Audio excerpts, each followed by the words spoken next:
Hey, it's Jesse. Today on the show, you know him from Hacks, The Comeback, Scandal. It's Dan Bukatinsky. I'm hoping that by Friday, what's today, Monday? I'm hoping that by Friday, I can sort of be my authentic self in public. This is Dinner's on Me, and I'm your host, Jesse Tyler Ferguson. So today we're at Louise's Trattoria in Larchmont in Los Angeles. Louise's have been around since 1978, and they are certainly an LA staple. I personally love their minestrone soup. They also have gluten-free pasta and pizza. And my friend, Dan Bukatinsky, happens to be gluten-free, so I thought this might be a perfect place to bring him. It's also a place that I feel his character, Billy from The Comeback, might come to, secure a magazine deal for Valerie Cherish. So, all right, let's get to the conversation.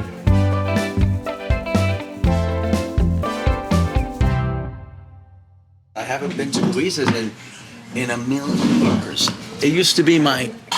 What? You've never been here? No, I think this might be my first time here. How long have you lived in Los Angeles? Too long to not have come here before. I know. Yeah. Louisa's was like a staple because I worked at the Cannon Theater in Beverly Hills when I first got here to LA, and there was a Louisa's in Beverly Hills, and we would just always go there. What's the Cannon Theater? Like a movie theater? Theater? No, the Cannon Theater was a theater. It's where Love Letters was. It's where Forever Plaid was. The amazing thing about the women who ran that theater is they would let us use the theater on Mondays to showcase our talents. What? So I wrote I'd come to LA with this is more than you need to know, but I'd written I need to know all I'd this. written a sketch show, a 2-person sketch show in New York that I was performing in the Duplex, and then I had this opportunity to do it 3 Thursdays through Saturdays at a Santa Monica club. And so I flew to LA, I put on the show at this Santa Monica club, and then I thought, LA is kind of cool, we should give it a shot. So I got a job at the Cannon. They let me do that same show on Mondays on the set. I didn't really start doing it regularly until Forever Plaid was there. So I was doing my little sketch show on the set of Forever Plaid. I love that. Which had no bearing on my play, but it didn't matter. Right. That is incredible. I know you wrote a play that you later turned into a movie that you had made. The basics. I mean, this is how much I can squeeze as many possible things, including an ice show, maybe, out of the same material.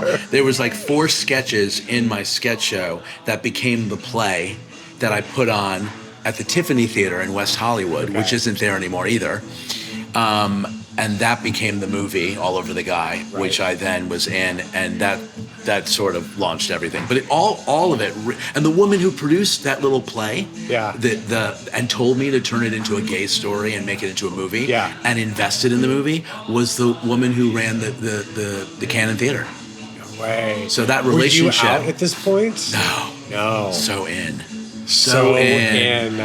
I met Don, and Don and I were dating. Your husband. My husband, Don. Of Don Roos, screenwriter and director, and my husband for more years. Most importantly, your husband. More years than I care to admit. He met me while I was working at the Cannon Theater. He and I would go have dinner during the show, and I would come back afterwards to sell pencils and cassettes for Forever Plaid. That's so romantic. Is it? I think so. And so were you dating him, or when you said you weren't out, we were very in. Were you out to yourself? Yeah. Okay. I was out to myself. And you were interested in Don. No, I was in when I met Don. When I met Don, I was in a love affair, an absolute head over heels love affair with another guy who was working as the general manager of Forever Plaid. Oh. And then he's like, yeah, I'm dating the merch guy. Yeah, total. Oh, no, it was totally top secret because he had a long-term person in his life. So I was the other man. And I couldn't understand how one person could love 2 people. I was like, you clearly have to leave this person. You can't feel this way about me, and I feel this way about you, and you still have somebody else. Like, I couldn't wrap my brain around it. And he was like, I believe I can love 2 people at the same time. And I was like, and then he got a job. Interestingly enough, he got a job on the national tour of Cats as the manager, as a general manager. So he left town, and I said, you're leaving town. Don't call me. It's too painful. Don't ever call me. Don't ever reach out to me. I need to mourn.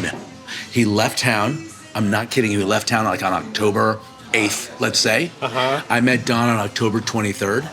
Oh my God. And Don was like, you are not interested, so let's not do this. And I don't know, we kept talking on the phone over and over and over and over and over. So and he over was again. wooing you. He was wooing me. Did you have a coming out process while you were dating Don? Or was No, I came out to my family and to myself like 2 years earlier. Okay. But only 2 years earlier. Okay.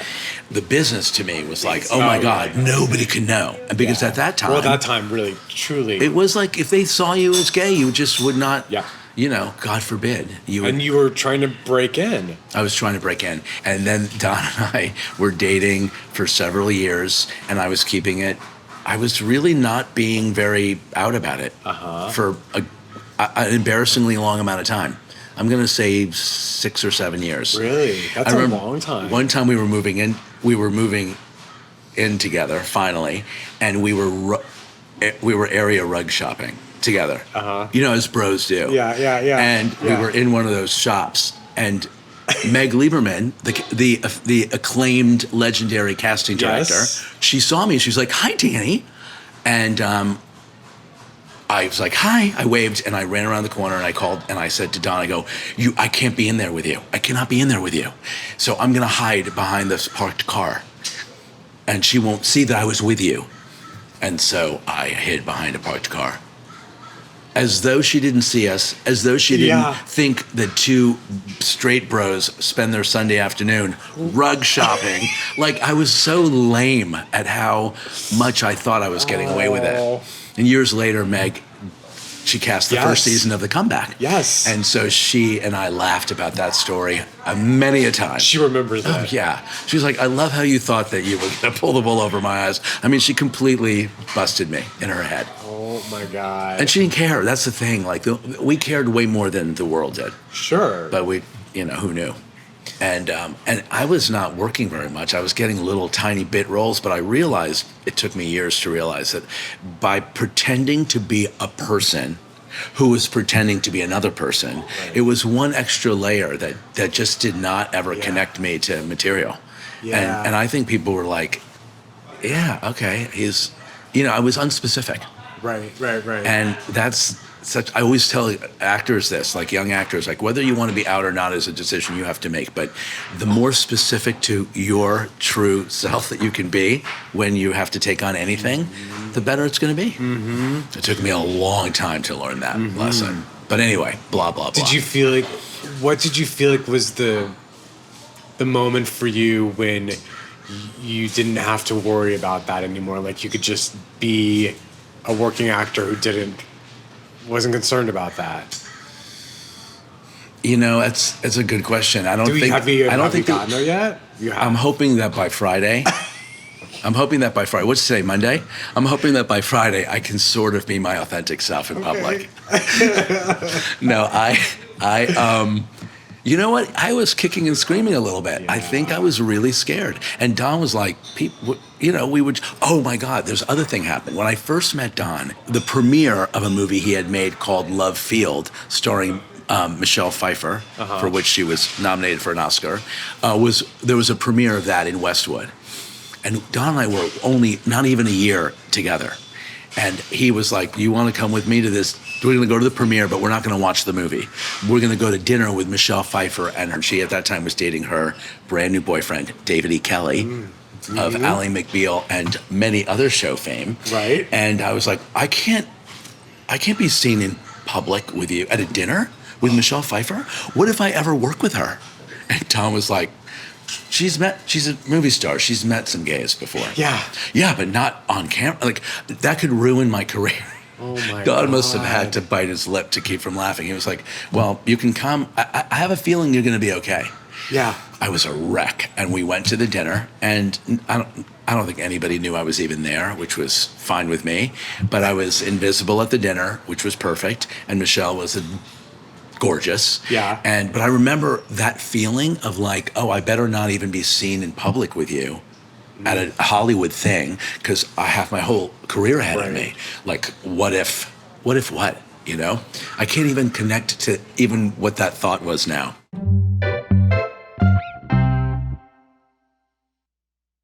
Hi, how are you? Hi. Yourself? Good. Good. Louise is taking care of you. Thank you. for today. Thank you so My name much. is Joel. If you have any question about the menu, just let me know. Oh, great. Could I get an iced tea? Sounds refreshing. Well, you tell me. Well, hopefully. And I'm gluten-free. Oh, you have gluten-free have pasta some available. gluten- That's such good gluten-free news. options. Thank you. Just give you a couple minutes. Yeah. Well, I mean, I think I know what I want. I'm gonna go really super simple. Okay. I'm just getting a minestrone soup. Sounds good. Night. I'm gonna order a couple of things because I haven't eaten since about an hour ago. 80s. No, the 80s. Can I start with? Wait, I'm looking to see what has the GF little logo on it, right? Well, I'd love some burrata and arugula. Sounds pretty good. Okay, and then should I order the other thing now too? Order now. Yes.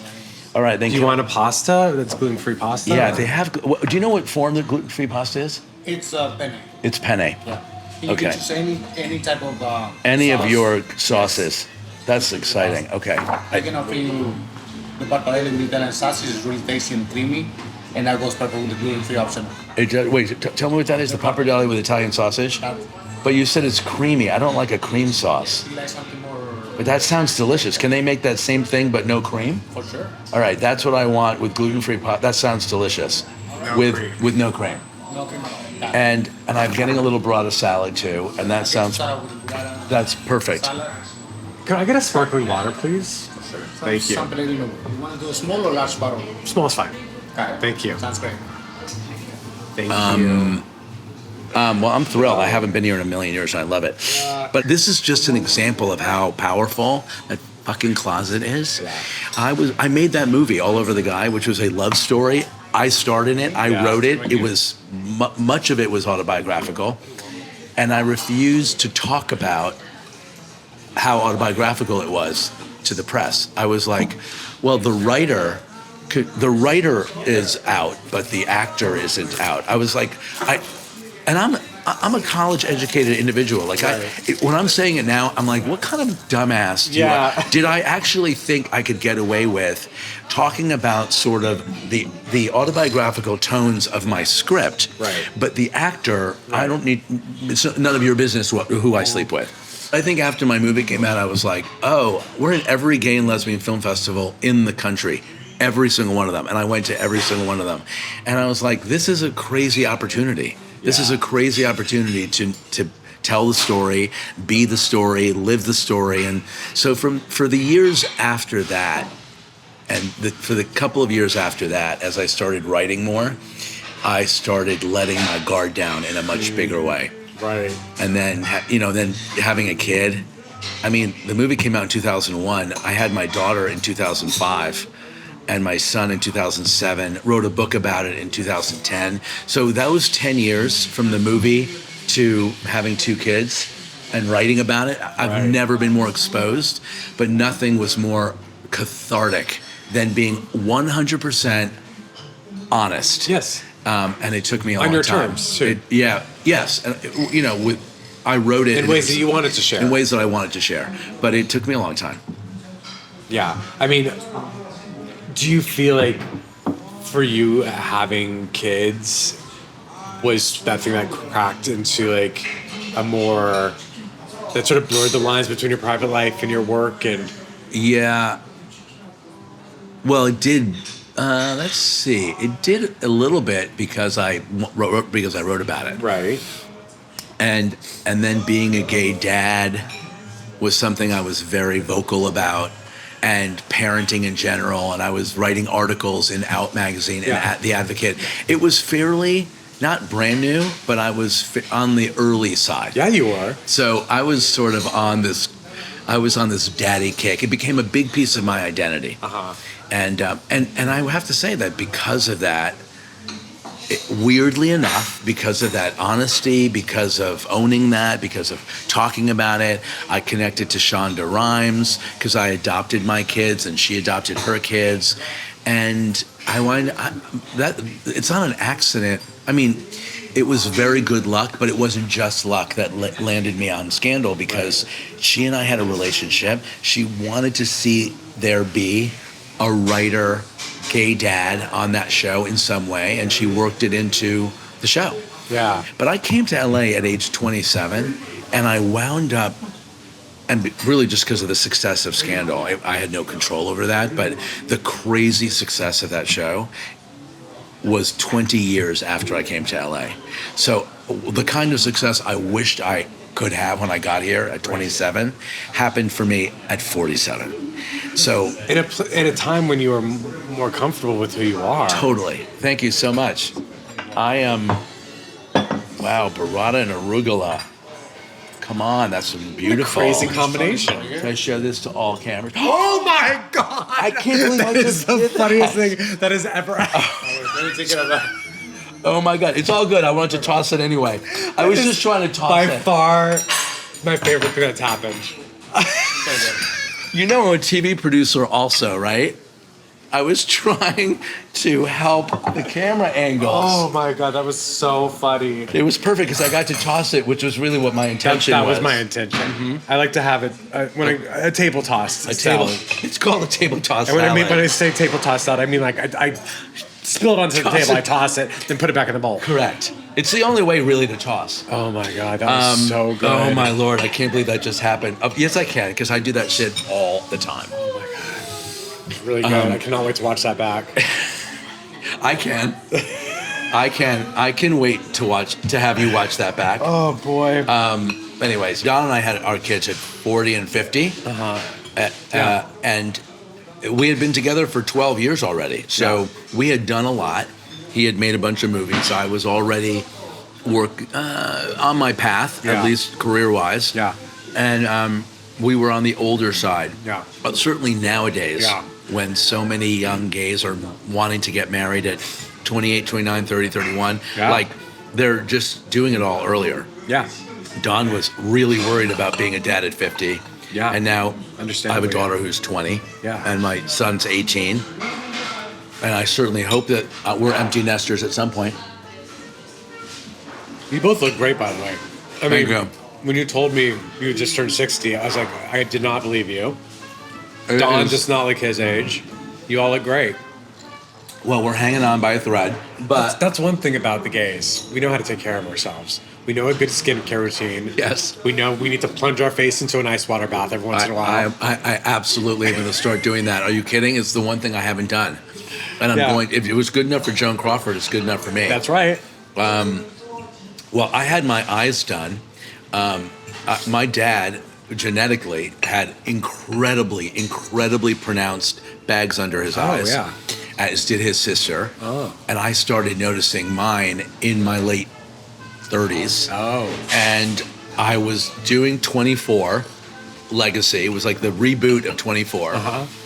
And the lighting on the show was, as you can imagine, not glamour gay lighting. Right, I was at CTU with a headset, and the camera was always under my chin. And I was like, guys, come on, help a lady out. Yeah.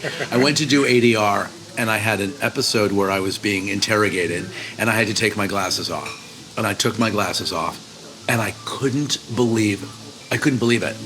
When I took my glasses off, I looked like my dad did 30 years later. Wow. And I was like, I'm leaving here and I'm making an appointment. Wow. Tits and ass. And off I went to Park and 73rd. Park and 73rd? No, I went to a guy who just does eyes, and I met with him, and he said, yeah, you're holding all of your age in your eyes, and we'll take care of it. And they did. And it was the It's done best wonders. money I ever spent. I couldn't believe it. Desperate for before and after. You don't need. I'll show you before and after, but you won't believe it because it was almost 10 years ago, and you won't believe it. And I will let anybody who wants to look at it because I'm a big proponent of doing whatever you want to do to Yes. make yourself feel better. Agreed. More than anything else. Same. Do you think A, being gay, or B, being in our business is pushing us towards these things more than we would normally? I think for me, it's being in the business because I would not have cared, but I would see myself on screen. I'd be like, ooh, I don't like the way that's looking. It's having to see ourselves. Yeah, I think that's what it is for me. And I've been in your house. It's all mirrors. I don't know why you would do your entire house in mirrors. I mean, you would see yourself anyway, so I don't really know. I guess that's something that you guys like, but I It's find not. that. It's I'm not. kidding. It's all just Your on the house- ceiling, just on the ceiling. Your house is stunning. Thank you. It is absolutely gorgeous. Thank you.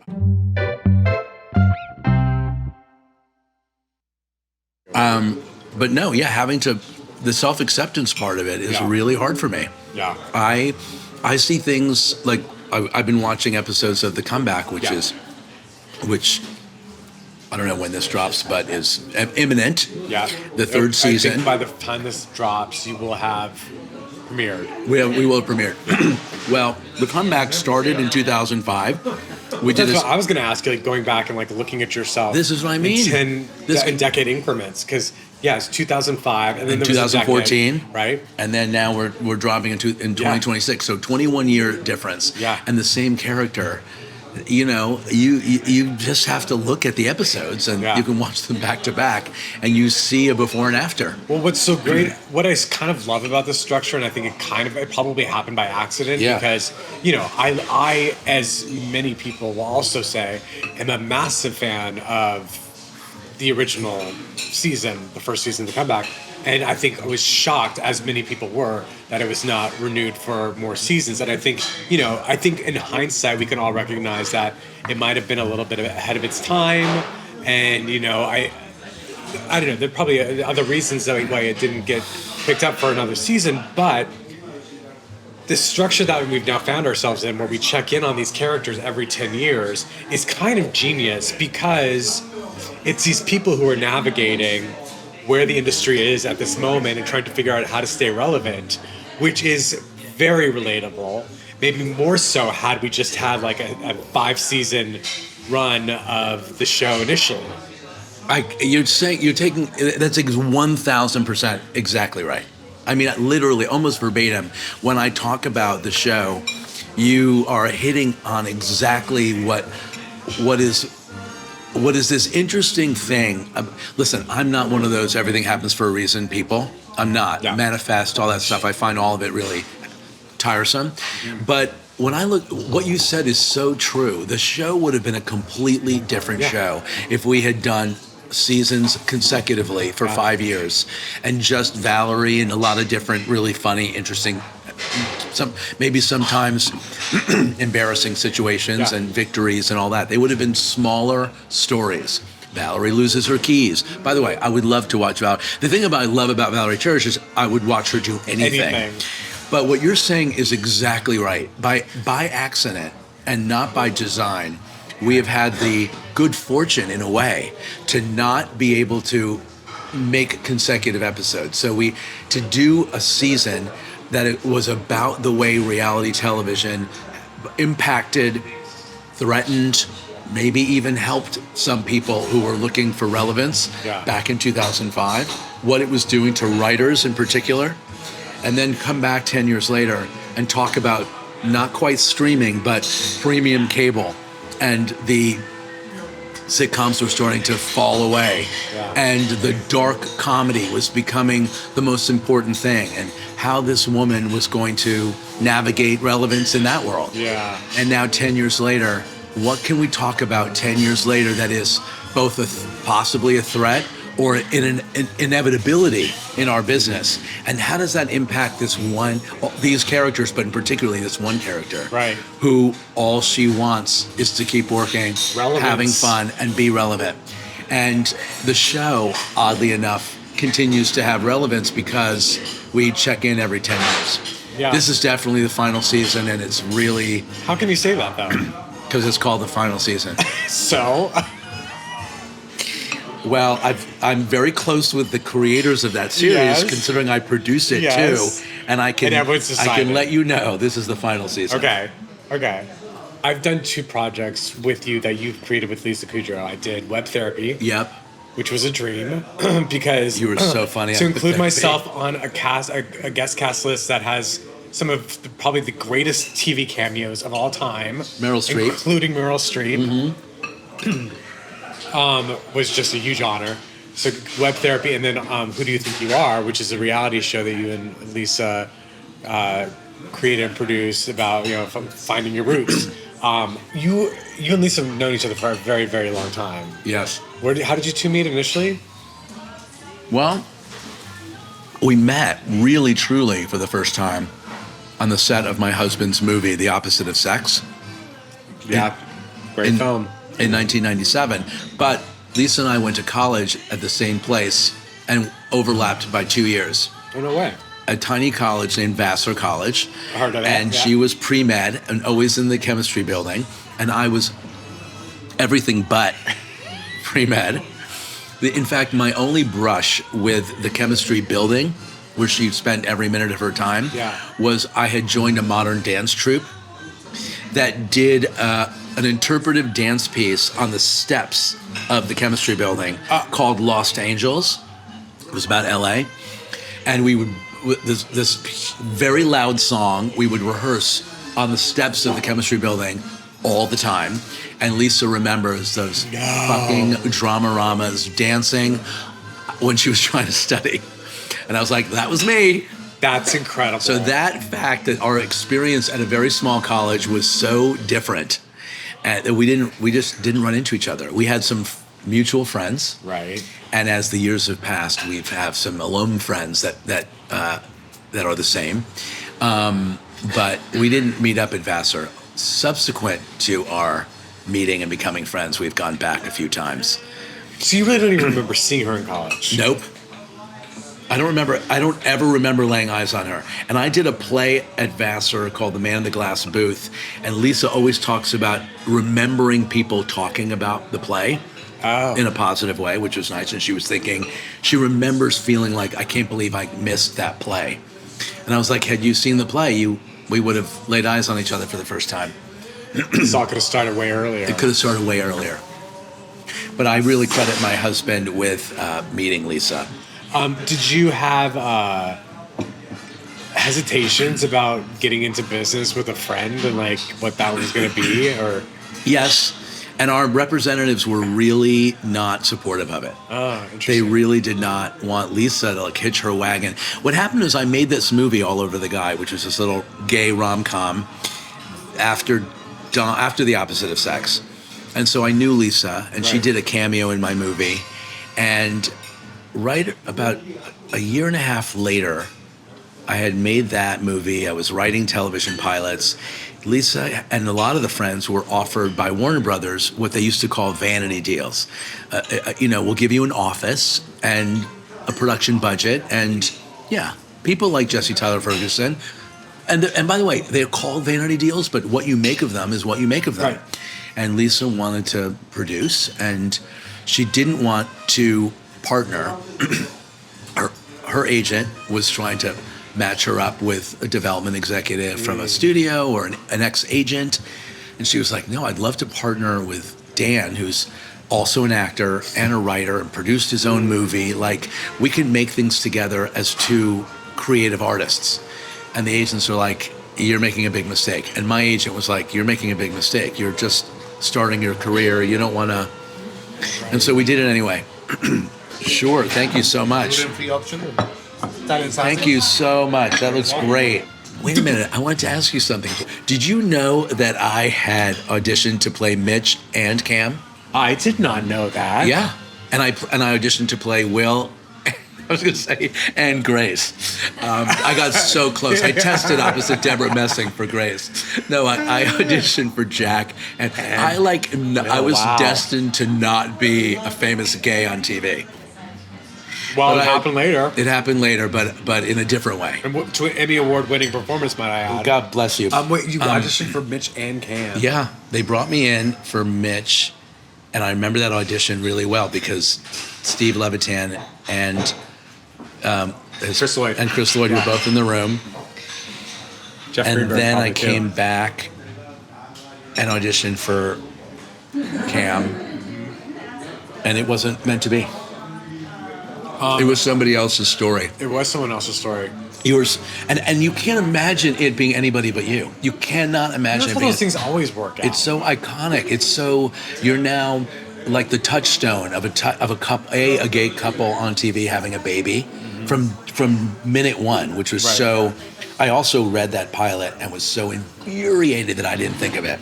I loved that pilot. The pilot was great. With every fiber of my being. The notion of meeting three families and not knowing how they connect until the last scene. Well, that's the thing gives me goosebumps. That's the thing that's tricky now, because the show is part of the zeitgeist, and like everyone just knows that that's one big family.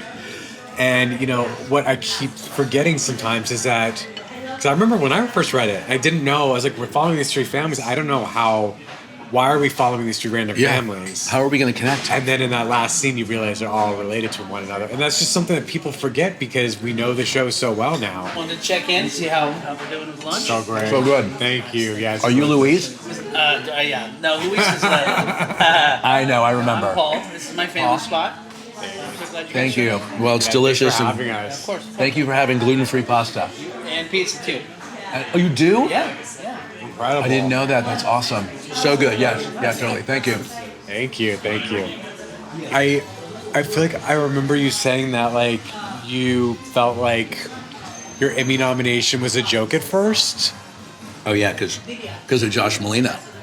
Wait, explain that to me. I don't think I know this story. Josh Molina, who people will remember from The West Wing and was on Scandal as David Rosen. Right. Another part I didn't get. Oh my God, you've the roles in your wake. The roles in my wake. Yeah. But listen, I'm happy with the way things turned out. Even though I could have been Chandler on Friends. Another one? Another one. Can you believe that? I just found the sides in my file cabinet the other day. Isn't that crazy? That's crazy. Anyway, Josh Molina is a famous prankster. I mean, he will pull pranks. That's all he does on set. He makes people's lives miserable, and he loves it. I mean, he is a self-proclaimed sociopath in that he just enjoys the Chaos. coming up with a way to like torture you on set. Yeah. And so that was always his thing. It was always his shtick, and he did it to me a lot. And so, on the morning of the Emmy nominations, I don't know if I was even aware that they were being, for whatever reason, I didn't quite think it was possible. I wasn't that keyed up about it. It was a pipe dream. I certainly thought it would be amazing, but the competition was fierce, and it was in the guest star category, which is a much bigger category. In the drama, drama. Mad Men was Mad Men. Mad Men. Two people from Mad Men were nominated. Two people from Game of Thrones. We we're up against all these cable shows. It just didn't seem possible. Yeah. And I wasn't really that keyed into it, but I was certainly. I just didn't know that at what time they were going to announce them. Okay. And so I got up to go to the bathroom at 5 o'clock in the morning or 6 in the morning or whatever it was. And I noticed on Twitter, at that time, there was no Instagram. It was just Twitter.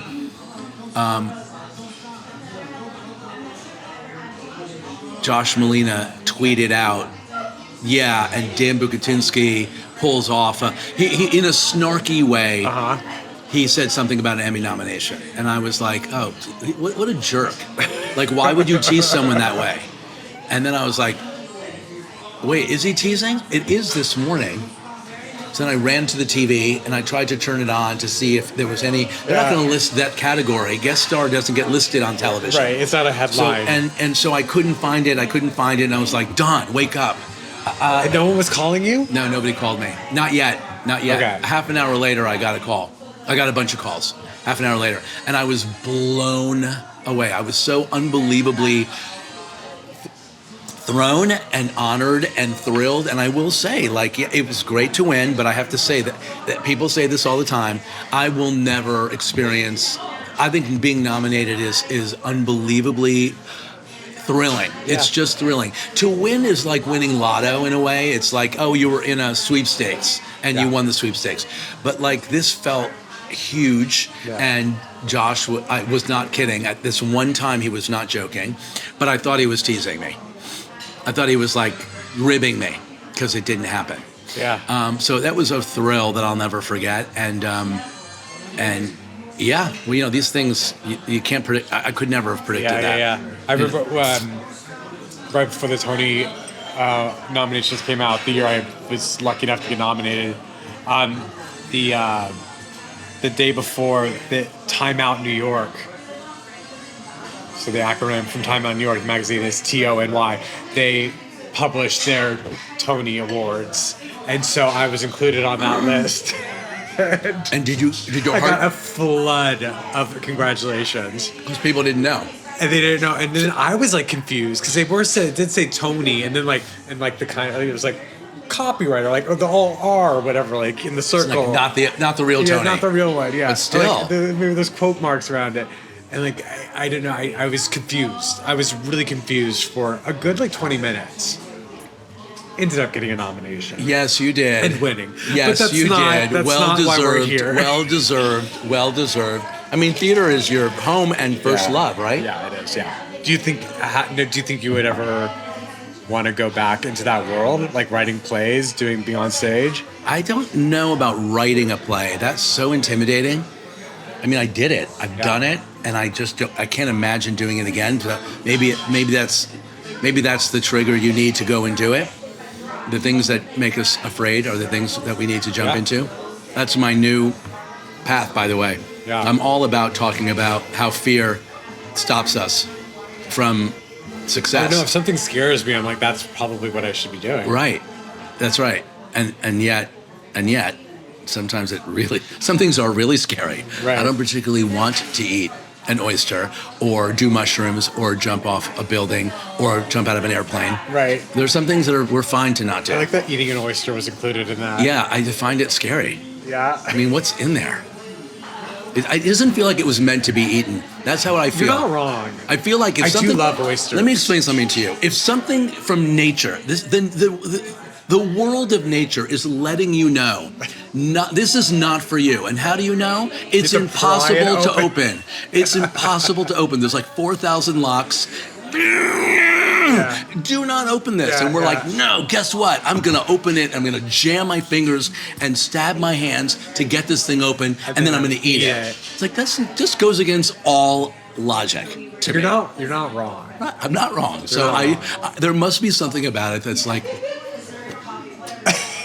not meant to be eaten. Listen. But I'd like to get You're over not that. wrong, but I do. You love an oyster. I do like an oyster. You see?